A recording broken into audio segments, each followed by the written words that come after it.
Hey everybody, welcome back to the channel. This afternoon, I should say this evening, after I got home, I've been out here messing with the Valiant for a while. Got the new master cylinder put on today. This one is the same, identical to the heavy metal one over there on the hood of the Buick, except this one's all aluminum, so it's a lot lighter. And I bench bled this one, make sure I got all the air out of it. We're using .4, and like I said before, for the newbies, I don't know if you can see it. Let me turn the light on down in there. See that? Let's see here. I don't know if you can see it down in there. That block right there, that mimics the factory distribution block, except it has one more hole on the top, so you can run these type of master cylinders. This is an all manual drum brake master cylinder for 67 and on up cars, and we got all 9-inch drum brakes on this car. Now the brakes are a lot stiffer now, but they're still kind of spongy.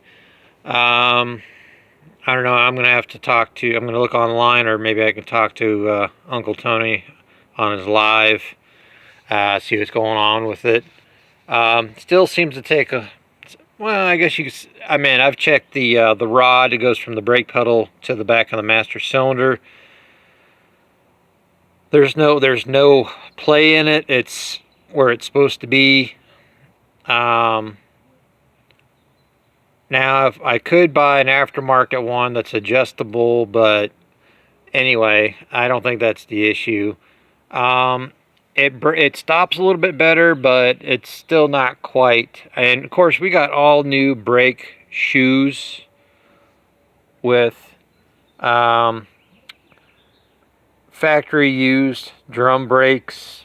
They're not out of round, they're nice and round, but the shoes have to get used to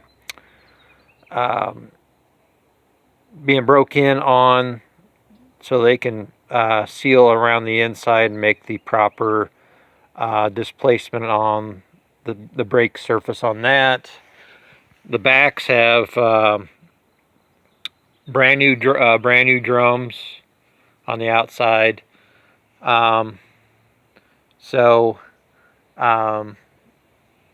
Yeah, and we've bled these brakes several times. We got no leaks. We got no air. When I have my mom press on the brake and hold it, I don't hear any bubbling or hissing or something that makes it sound like it's trying to blow bubbles out through a fitting or something like that. There's no leaks. And then we'll have to figure out what's going on with that.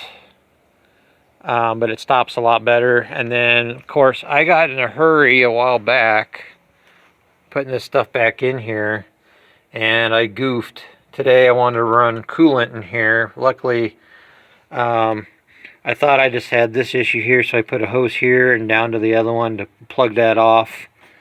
Well, a little did I know, I forgot all about this one right here between the head and the water pump.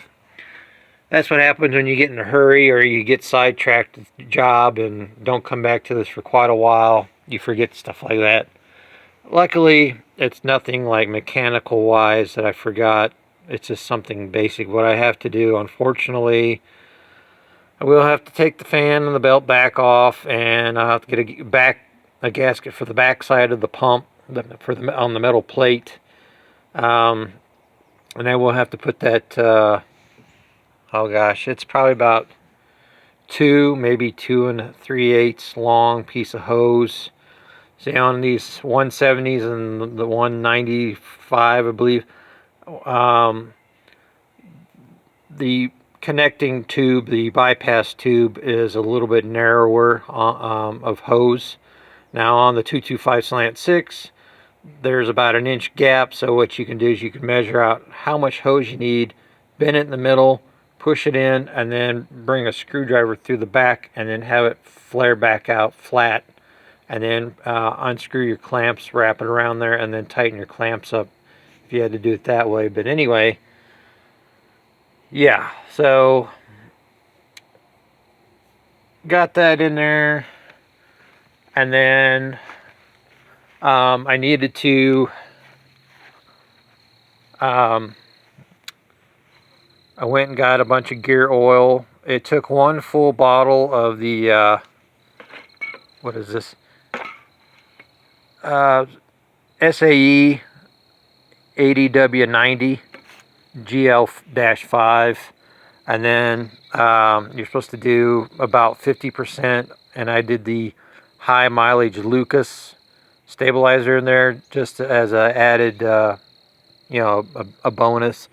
And then it took probably another half of one of these regulars in there. And then what I did is, when it started to puke a little bit, I hand turned the wheels on the rear end, and so it would start coating everything, the bearings and the spider gears and everything.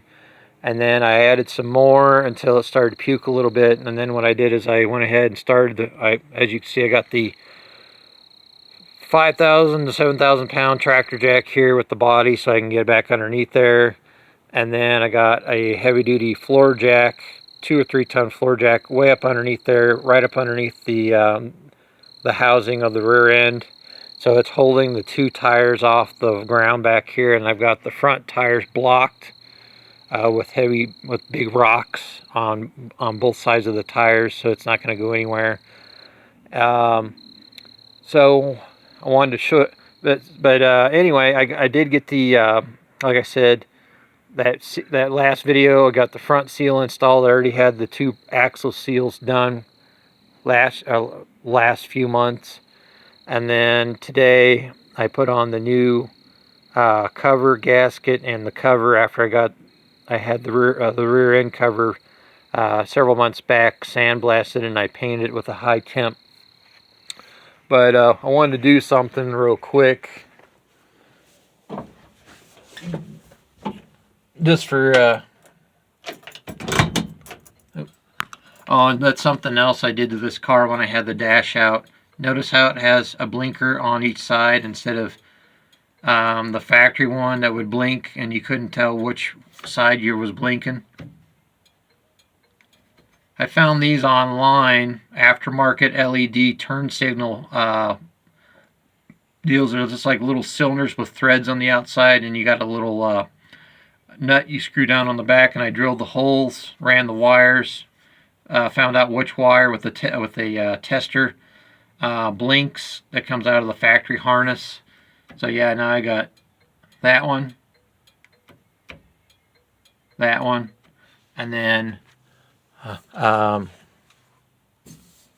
anyway, yeah, so something I wanted to show you.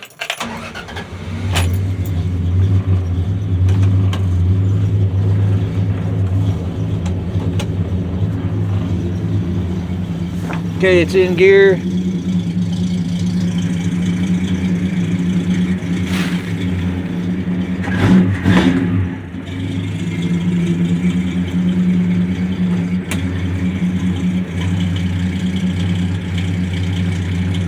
I don't know if you can see that or not. There we go.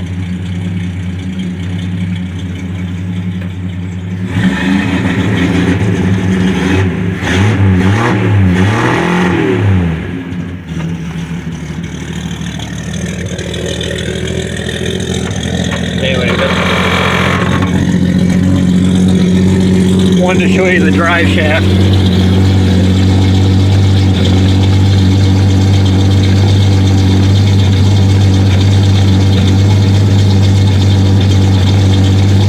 But anyway, there's the new cover painted.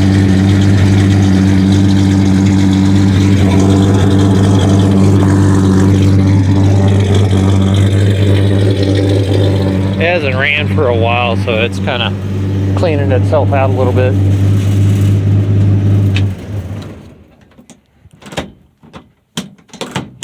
Anyway, thought you'd get a kick out of that. I painted that drive shaft when I had it out, the kind of like a barber's pole, except black and white. So I thought it was something different to do. But anyway,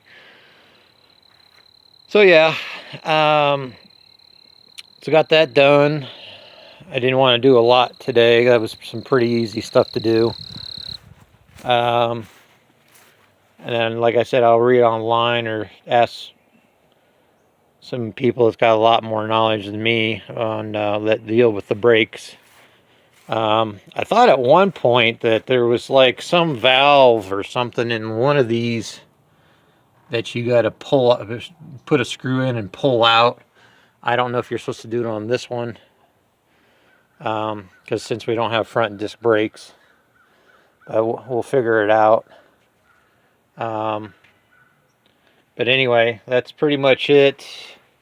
Got to do odds and ends. Like I got to get a mounting screw, put that back up on the firewall. I got to get the somehow I lost the little brass fitting that goes in here for the manual choke mechanism.